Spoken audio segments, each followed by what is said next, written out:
Welcome, everybody. These are some of the beautiful grounds at Golden Pond Retirement Residence. And here's Ralph with his next blog. Hello, everyone. Thank you for joining me today. I will talk today about the timing. When should people move into a retirement residence? Now that, of course, is widely misunderstood. And of course, it's only pertaining to the people who are able to come into a retirement home to begin with, and these are not many. I will talk about alternative options at a later time. So just focus today on the timing, and because it is crucial. I will also talk about what retirement homes do and what they do not. Hopefully today or perhaps next blog will deal about this. The home where seniors live, their own home, is of course the vast majority. 94% of all seniors 65 years and older are living at home. Partially, of course, because there's no alternative, but also because in the early stages of that statistic, 65 years, there's no need. People function very well, like, look at me. But as time goes by, things at home are getting more and more difficult, up to the point where it is actually dangerous to live at home. It's not suitable, and as one gets older, perhaps one of the spouses is dying away, and things are getting critical. The timing, of course, is of essence. It depends who you ask. If you ask the retirement home industry, they'll tell you the best time is whenever the thought first comes up.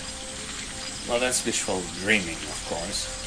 But most people are waiting too long, and then something serious happens.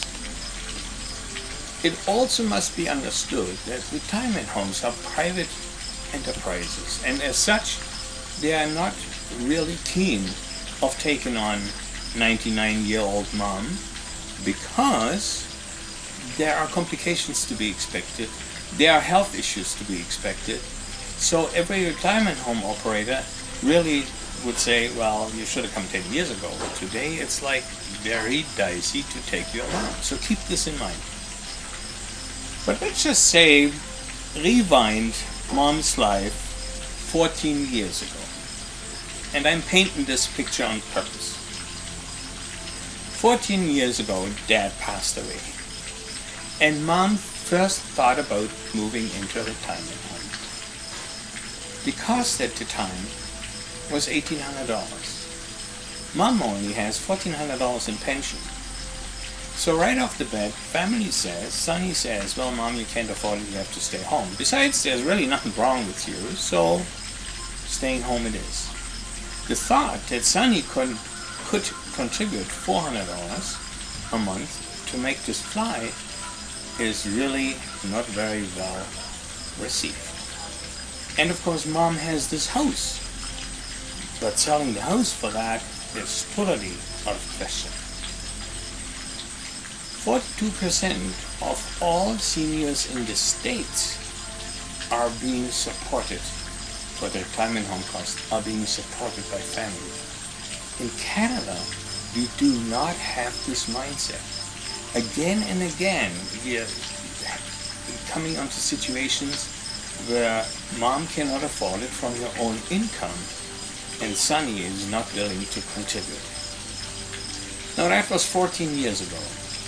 Now in the meantime, something serious happened, and I'm going to paint this picture to you because it happens all so often. Mom falls. Falling is always bad. She breaks her hip. Well, today's medicine, they nail and screw her together in a few days, and off she goes. Sonny wanted to pick her up from the hospital, but the doctor says, oh, by the way, Mom cannot live on her own. She is wheelchair bound for the next 6 weeks or so, and she needs transfers on the toilet. So she cannot live on her own. Sonny says, what's next? Well, doctor says, you might consider taking her home. What, me?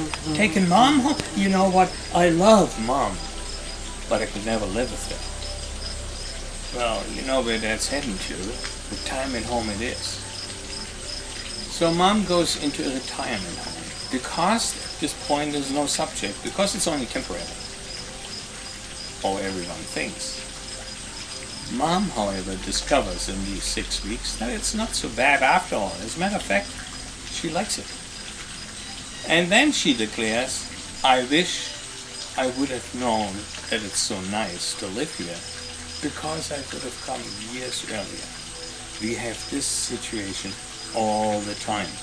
And this is why I'm pointing it out. At this point, of course, family is overwhelmed with what's happening and where the money is going to come from. Again, if it is at all in a possibility that Mom should live or could live in a retirement home, the sooner the better. Not until an accident like this happens. But also, this advice is only valid if the cost can be paid for out of monthly income. As Mom's equity in the house is required to pay for it, well then this advice is not a very good one. Because my book, chapter 3, Running Out of Funds, is very valid, and we see this happen more and more. And in the future, we will see it even more happen. In other words, the equity of the home should serve to pay for Mom's retirement home stay. Now, right off the bat, I have a little bit of problem with that, because we are really talking about the equity of the home is being spent in the last few years of Mom's life. And that's really not very healthy. Never mind the children or family members who are expecting an inheritance. That's being wiped out. But more seriously, it is like this. What happens if the equity of the house is used up and Mom decides to live longer? So here we have a serious situation. I'm not one who is applying for government help, but I believe in this case we should have a insurance in place who's catching up shortfall. It is simply not feasible for us as a society to let older people use up their entire life savings in a few short years at the end of their lives, and once the funds are running out, there is nowhere for them to go except the nursing home, which from the health perspective is maybe not even necessary. It is not a very healthy situation. So natural, I would say, that people want to stay at home as long as they possibly can.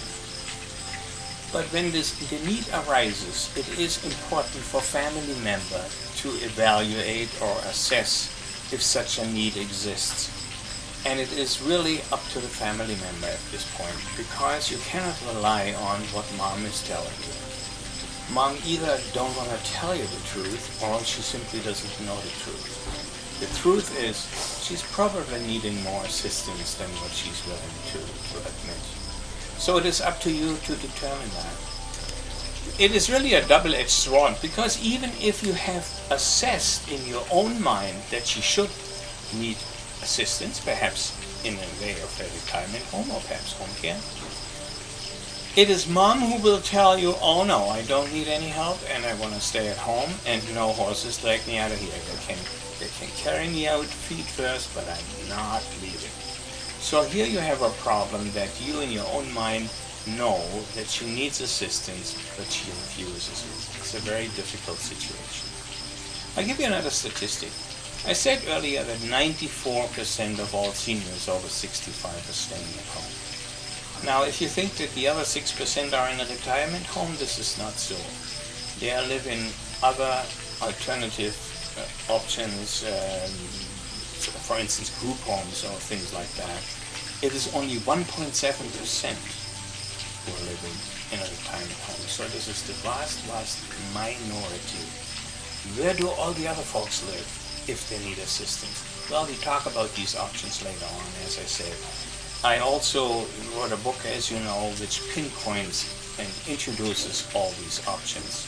It is not good and helpful for today, for your mom. It is helpful for us, the next generation, to follow, because we do have these 10 or even 20 years time to create those alternative options.